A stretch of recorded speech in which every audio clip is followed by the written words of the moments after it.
রাজনৈতিক পরিচয়ের আড়ালে চলছে বছরের পর বছর ধরে অনৈতিক লুটপাট। এমন অভিযোগ এখন আর নতুন নয়। ক্ষমতায় যে দলই থাকুক, পরিচয় বদলে নিজের সুবিধা আদায় করার চর্চা অনেকের মধ্যেই দেখা যায়। সেই ধারাবাহিকতায় সামনে এসেছে আরেকটি নাম, শাহেদ আলী, যাকে ভুক্তভোগীরা বলছেন এক প্রভাবশালী অপপ্রচারমূলক খেলোয়াড়। ক্ষমতায় আওয়ামী লীগ থাকাকালে পুরান ঢাকার ৩৩ নং ওয়ার্ডের চেয়ারম্যান আউয়ালের ঘনিষ্ঠ পরিচয় এলাকায় প্রভাব বিস্তার করেছেন তিনি। আবার ক্ষমতার পালা বদলের পর বিএনপির শীর্ষ নেতাদের সঙ্গে ওঠা বসা করে সেই প্রভাবকেই দুহাতে ব্যবহার করেছেন। অভিযোগ অনুযায়ী এই রাজনৈতিক আদর্শ বদলের মুখোশ পরে তিনি আত্মসাৎ করছেন প্রায় ২ কোটি টাকা। ভুক্তভোগীরা বলছেন ক্ষমতার ভয় এবং প্রতিশোধের আশঙ্কায় অনেকেই মুখ খুলতেই সাহস পান না। তবে সব বাধা পেরিয়ে দাঁড়িয়েছেন সালাম খান। শাহেদ আলীর আপন শালা সালাম খান ১০ বছর সৌদি আরবে কঠোর পরিশ্রম করে দেশে টাকা পাঠিয়েছেন প্রায় ১,২০,০০,০০০ টাকা। তার অভিযোগ, সেই টাকার বড় অংশ প্রায় ৯৪ লক্ষ টাকা শাহেদ আলী ও তার স্ত্রী বেগম রেহানা বিনা অনুমতিতে খরচ করে ফেলেছেন। মূলত আমার মায়ের অ্যাকাউন্টে পাঠিয়েছিলাম। আমার মা বেশিরভাগই সময় অসুস্থ থাকতো, সে ব্যাংকের ব্যাপারে একেবারে অজ্ঞ ছিল। তার বিদায় আমার বোন বিয়ের আগ পর্যন্ত থেকে নেয়, বিয়ের পরে পর্যন্ত আমার বোন, যে বড় বোন রেহানা আক্তার ও তার হাজবেন্ড শাহেদ আলী, তারাই এই ব্যাংকের স্টেটমেন্ট দেখভাল করতো। জি, মূলত তারা চেক দিয়ে, ইভেন চেকের মধ্যেও তাদের সিগনেচার আছে, মানে আম্মা সিগনেচার করে দিত। সম্পূর্ণ লেখাটা, টাকা উঠাতেন যে সম্পূর্ণ টাকাটা তারা টাকা উঠাতো, ইভেন কার্ডও তাদের কাছে ছিল। দেশে ফিরে হিসাব চাইলে শুরু হয় চাপ, ভয়ভীতি এবং ভাড়াটে লোক দিয়ে হামলার ঘটনা। ৩ দফা হামলার পর তিনি মামলা করতে গেলে প্রশাসনিক সহায়তাও পান না বলে অভিযোগ। বেগম রেহানার স্বীকারোক্তিমূলক কাগজ প্রশাসনের কাছে থাকা সত্ত্বেও তিনি সেই নথিপত্র ফেরত পাননি। কখনো বলা হয়েছে এসি ছুটিতে, কখনো বলা হয়েছে কাগজ অন্য কারো কাছে। এভাবে বছর কেটে যাচ্ছে, বিচার মিলছে না। আমি যখন ২০১৮ লাস্টে এসে পড়ি, করোনার মধ্যে ফেসে যাওয়ার পর আমি যেতে পারি না, তখন তাদেরকে আমি বলি যে আমি ১০ বছরে আমার কষ্ট উপার্জিত আর্নিং করেছি, যে টাকাটা তোমরা আমাকে হিসাব বুঝিয়ে দাও।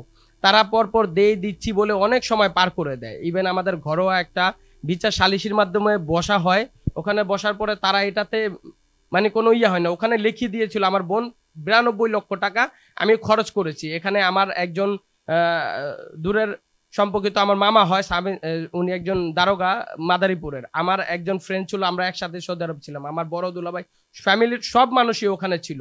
তারা সে আমার বোন লিখে দিয়েছে ৯২ লক্ষ টাকা আমি খরচ করেছি। কি কি পারপাসে সে সাদা কাগজে লিখে দিয়েছে। ইভেন তারপরে যখন আমি বলি আমি এই হিসাব মানি না, আমাকে কিভাবে কি কিনে দিয়েছো, আমাকে সম্পূর্ণ ডিটেল বলে দাও। তারপরে থেকে হয় অমানবিক আমার উপরে অত্যাচার শুরু হয়। পরপর আমার বাসায় এসে ৪ বার হামলা করে, যেটা নিয়ে আমি বংশাল থানায় ৩ বার জিটিও ১ বার অভিযোগ করেছি। ইভেন সেপ্টেম্বর মাসের ২০২৫-এর ১১ তারিখে তাদের উপরে মামলা হয়। মামলা হওয়ার পর ৮ দিন তারা বাসায় ছিল।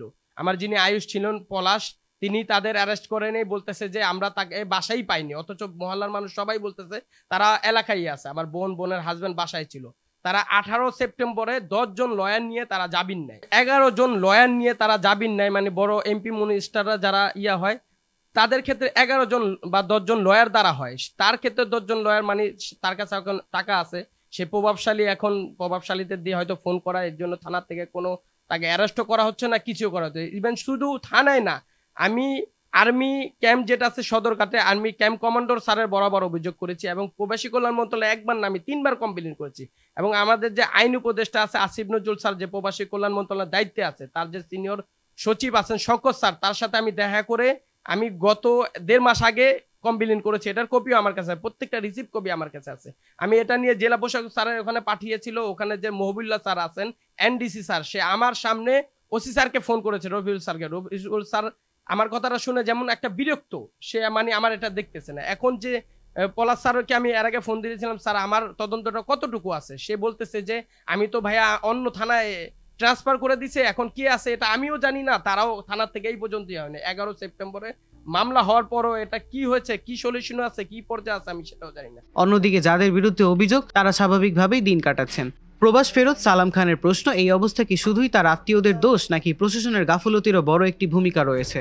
অথচ তারা হুমকির পর হুমকি আমাকে দিয়েই যাচ্ছে। আমাকে যে কোনো সময় জানে মেরে ফেলতে পারে। আমার ২টা বাচ্চা নিয়ে আমি যে কি করবো আমি জানি না। এখন আমার ২টা বাচ্চা নিয়ে এখন আমি জায়গায় জায়গায় যাচ্ছি বিচারের জন্য, আমি কোথাও বিচার পাচ্ছি না। সাহিল আহমেদ, দৈনিক আওয়ার বাংলাদেশ, ঢাকা। সন্তান, এদেশের যোগ্য সন্তান, আমরা দেখতেছি না প্রবাসীদের কোথায় কোনো হেল্প পাওয়া যায় না। আমাদের দেখেন প্রবাসীদের মানে একটা কুকুরের দাম আছে, একজন প্রবাসীদের দাম নেই।